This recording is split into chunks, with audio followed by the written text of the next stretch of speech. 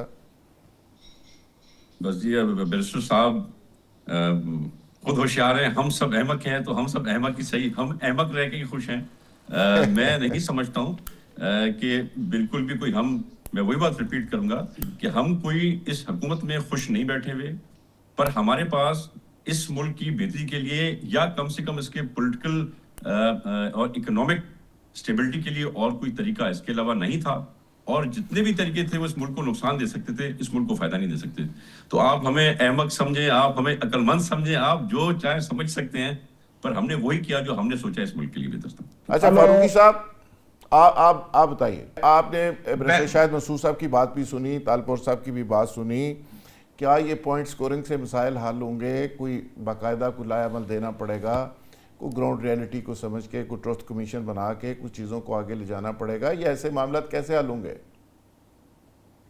اچھا, بیرسٹر صاحب کو نا 2-3 ایڈوانٹیجز ہیں. وہ پنجابی میں ایک محاورہ ہے کہ ایک تے میں سونی اتو ناتی تو تھی. اب مسئلہ یہ ہے, ایک یہ پی ٹی آئی سے ہیں, اتو برسٹر ہے, دوسرا یہ بیرسٹر ہے, اور ہے بھی خوبصورت ہے باقاعدہ, ٹھیک ہے. تو اب یہ وہ باتیں کرتے ہیں جس پہ سم ٹائمز ہم محسوس کرتے ہیں کہ ہمارے تو پر جلتے ہیں, تو یہ کر لیتے ہیں باتیں, چلے اللہ کرے اسی طرح دل پشوری کرتے رہیں. پرابلم یہ ہے کہ دل پشوری کرنے سے مسائل حل نہیں ہوتے. لوگوں کے مسائل, اگر کے پی کے میں پہلے ایک دفعہ نقل مکانی کی لوگوں نے, پھر دوسری دفعہ کی, لوگوں کے مسائل یہ تھے کہ لوگ نقل مکانی کے نام سے ڈرتے ہیں. ان کو پتا ہے کہ واپسی پہ یہاں پہ کچھ نہیں ملے گا, ادھر آ کے وہ رولتے ہیں, ان کا کوئی ہاتھ پکڑنے والا نہیں ہوتا. آپ کہتے ہیں آپ نے ان کو کوئی پیکیج دیا ہے کوئی 2, 4, 5, 7 لاکھ روپے کا, میں اور آپ جس سچویشن میں رہ رہے ہیں آپ کو پتا ہے کہ 5 لاکھ روپے کی کیا اہمیت ہے اور اس میں کیا ہو سکتا ہے کیا نہیں ہو سکتا. چیزوں کو سیدھی طریقے سے ٹیکل کریں, ہینڈل کریں. آپ کے حالات ٹھیک نہیں ہے, ماننے والی بات ہے, دہشت گردی کا بالکل صحیح ہے, بالکل صحیح شہزاد فاروقی اگر صاحب. تمام